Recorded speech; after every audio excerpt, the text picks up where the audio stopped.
welcome back to another episode of the Virtual Ninja Show. My name is Heike, and today I have two guests with me. I have Dominic and Manfred, and we are going to talk about Defender for Office 365. But before we get there, please, Dominic, introduce yourself. Hi, Heike. Hi, Manfred. Thanks for having me today. My name is Dominic, and I'm working as a security cloud solution architect at Microsoft. Thank you. And then Manfred. My name is Manfred Fischer. I'm based in Germany. I'm part of the customer experience team for MDO. Yes, it's a little German show here today, so I'm super excited, but we still will talk in English, obviously. So, Dominic, what did you bring with you? What are we going to talk about today? We are going to talk about defense in depth scenarios and dual use cases with Defender for Office 365. Wow, that sounds exciting. So when we say in depth, what does it mean? So in depth actually means that we have a full coverage of all email security and collaboration features. Like email, you are probably familiar with Exchange and Exchange Online. What we can configure here in our Security Defender portal are, for example, anti-phishing policies, anti-spam, and anti-malware. Or all of those features are related to email security. But Defender for Office 365 goes beyond email. We can protect files in collaboration tools like Teams and SharePoint Online, but also have safe links available. That means we can protect from clicking malicious links, opening that in a sandbox from all your devices, including mobile. So, I mean, you mentioned it's email and we have Teams and OneDrive, and there's so many different collaboration tools, I will call them, that are also protected by Defender for Office 365. And then there is this special thing that comes in wherever, even on the phone, and QR code. So what about QR codes? I got to answer this one. So QR code has definitely been an uprise and uptick like since almost a year. So it started almost a year ago when we have seen those, and we're always able to extract and scan those QR codes, but only when we're sandboxing them and executing the QR codes. But what we now have in product is actually a content rendering model. So we can actually scan the QR code, translate it to a URL, and can do this in Mayflow. So we don't need to detonate them fully anymore. And we do detect many of those. And since we actually do detect them, we see that the attackers are changing and go away from QR codes. Wow. Okay. Thank you. So, and Dominic, those are all different like policies, multiple policies. Do customers need to configure something? Is this already configured by default? They don't have to care about. What is all of this? Yeah, that's a great question, Heike. So we actually provide preset security policies here where customers can go into those policies and see all the Microsoft recommended settings. So this gives you a great overview if you want to have a basic or more strict setting for your threat protection within your organization. Besides that, as you might know, Exchange is a very complex product and customers have a lot of different mail systems. There could be Exchange on premises within a hybrid mode. There could be other SMTP relaying services. And this portal actually also covers you, which is part of Defense in Depth, to have a proper email authentication settings for complex routing environments as well. So I think we are going to talk a little bit about these complex routing scenarios. So what is a complex and what is a less complex routing scenario that you can have as a customer using Defender for Office 365? The goal is to keep it simple because complex routing could be really, as the name suggests, really complex. So this is our best practices recommendation for Defender for Office 365, which means we have all MDO features active. All protection features are enabled and configured. And the ideal case in a real world scenario would be that all mailboxes are also migrated to Exchange Online. So there is no Exchange on-premises mailbox anymore, and that we point the MX record to M365 as well. So as we work with customers all the time, and I'm sure we have customers that still have Exchange servers on-prem, like what's the reason for that? So yes, a lot of customers actually have Exchange on premises still available in a kind of hybrid scenario because there are a lot of internal systems that need to relay emails from on premises to mailboxes hosted in the cloud, or there might be reasons to use also just internal emails for mass mailing or newsletters. This is really important for our customers today, and that's why they still have Exchange on-prem configured and available. There could also be a legal case. Like sometimes I know there's, because of the Workers' Council, what we have in Germany, it's very specific to Germany, but in Europe, like that they need to reside in a specific location and they cannot go up to the cloud. But in many cases, like we have customers, like they're definitely in a hybrid world. So they have lots of the mailboxes in Exchange Online because of the broader feature set and everything what they can get. They don't have to update the servers. Like there are definitely a lot of pros. And on some cases, they would still need to have Exchange on-prem, as Dominic said, like Mayflow. Yeah. So as I understand this slide, it means all our Microsoft Defender for Office 365 features are active and available if the whole environment is in the cloud.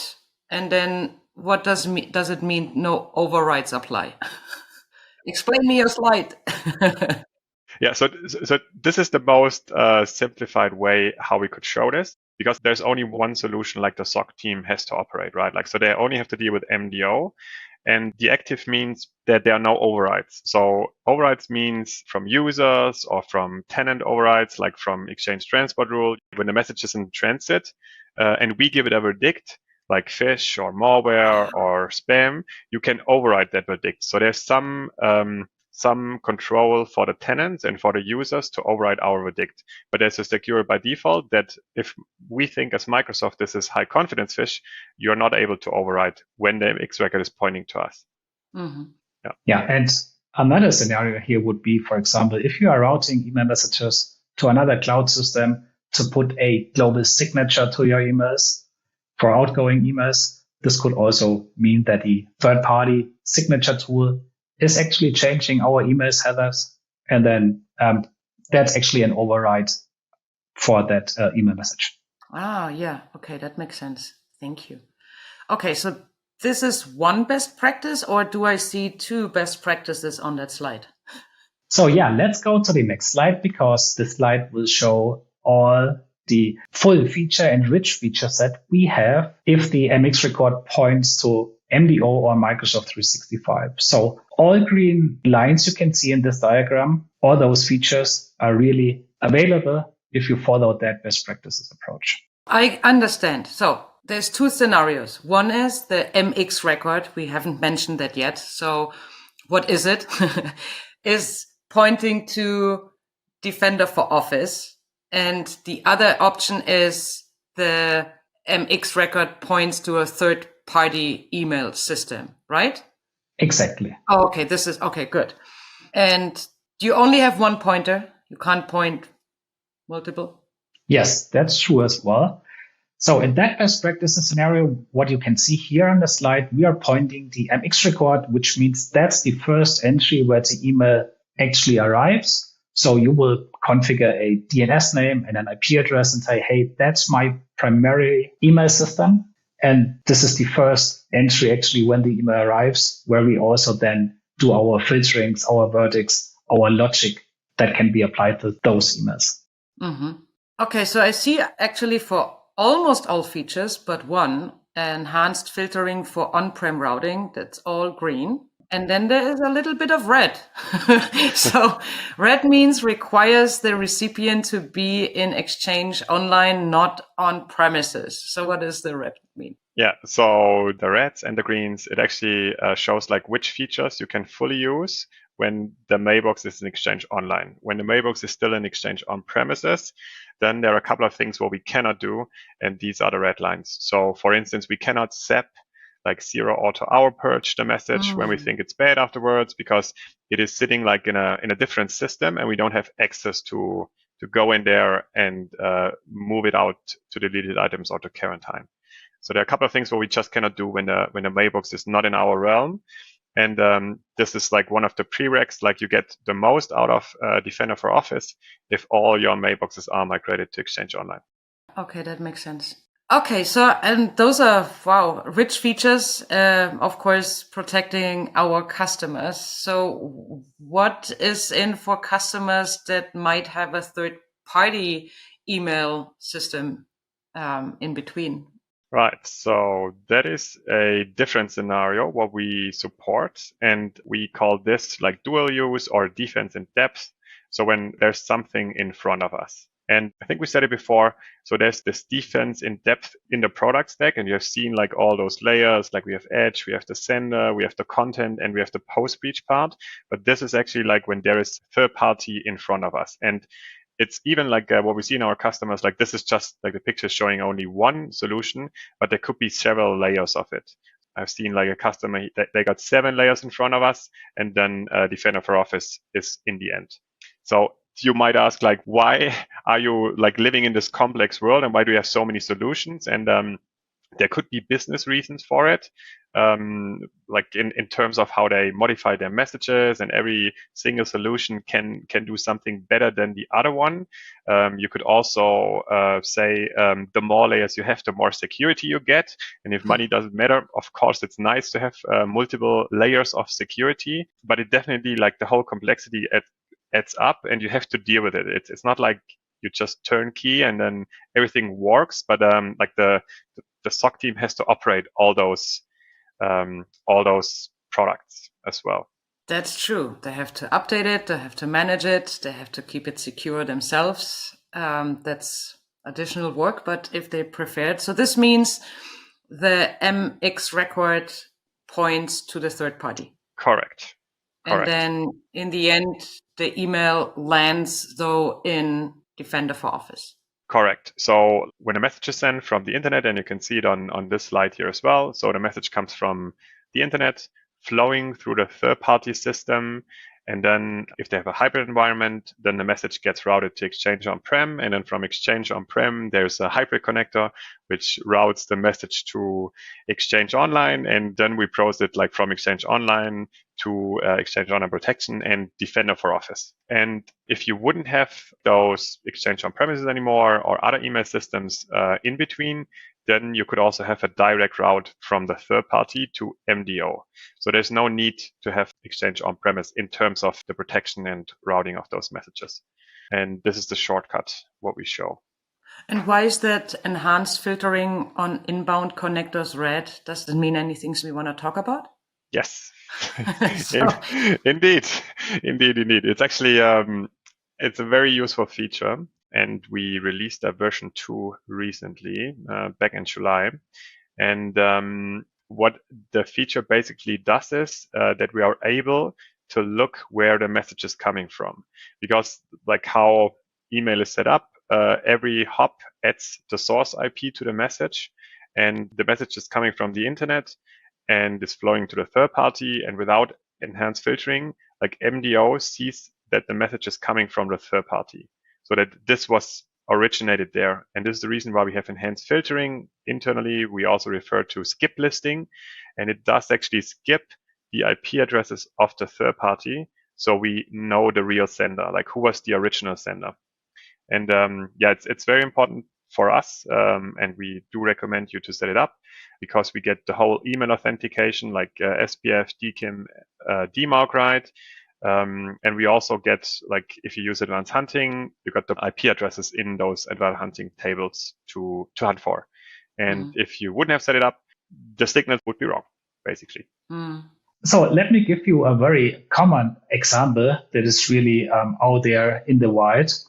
Heike, for instance, if you are going to order something or you are filling out a contact form, you need to provide your email address. And that server actually then sends an email, but the mail from address is often outlook.com, or if your email address is gmail.com, that IP address from the Gmail system arrives at the recipient. And that's an issue, because we are comparing the IP address with Gmail based on the DNS records.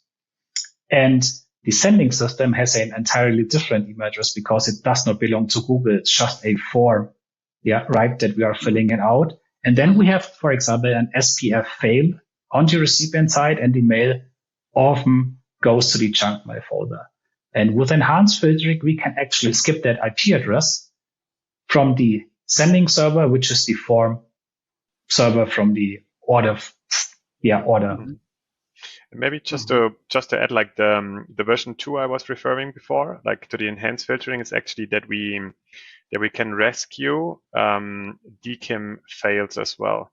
So it's very common that those third-party email providers, that they modify the content or the header, and like when DMARC is enabled and enforced, we do check on them, and this would mean DKIM fails, so DMARC fails, and we have the scenario now in product that we are able to rescue those. So the compensation authentication will show you none, and if you look at the header, there's this 460 code and 920 code. So exactly for this scenario, we are going to rescue those messages now, and we save a lot. Like it's in a day, it's up to I think 45 million messages. Wow. We rescue, especially like for this change in the enhanced filtering v2. Wow, I love the word that we rescue. Yeah. So we looked at this rich feature set, right? The layer of defense. We looked at it when the MX record actually points to our online, and then also to when there is an Exchange server on-prem. So how does that rich layer of defense look like in a scenario where the pointer points not to MDO, but to a third party? Yeah. So the good news is actually that we do not distinguish anymore if the MX record does point to Exchange Online or M365 or to a third-party mail phishing solution. That's the beauty, because it doesn't matter anymore. Okay, but the only thing that I see here is the same with the on-prem Exchange, right? Because you can't go into the post-delivery protection same as when it is on-prem. Is that right? Almost. Like so the same pre-requirements exist if the mailbox is in Exchange on online or Exchange on-prem. But as you can see, the edge protection, like all of those features are actually off, because like this is actually the third-party vendor or software is taking care of this, because like they are sitting on the edge. So when they receive the message from the internet, so we cannot act on them. The first layer from us is actually kind of disabled. We still share the signals when we see it in different tenants and can shift them to the sender intelligence and content filtering. But we don't check the IP reputation because we see it's coming from the third party. And you could also see that enhanced filtering for on-prem routing is on, and that also is for the third party, that we can skip that IP address, so we can actually look at the real sender. This is the reason why this piece here is green.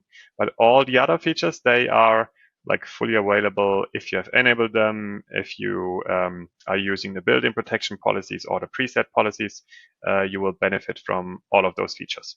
So we looked into this now that a third party is in the middle, and then are there other options of scenarios, configuration scenarios from customers? Yes, there's actually, we do see customers, so they use MDO. So the MX record is pointing to us. They have enabled either all the policies that benefit from all the features, or maybe they are skipping a few. It's possible like to disable some of the features, like refers to the passive here. And on top of this, they are going to use either an integrated cloud solution or a different solution. It could also be on-prem or in the cloud, like they're all different variations.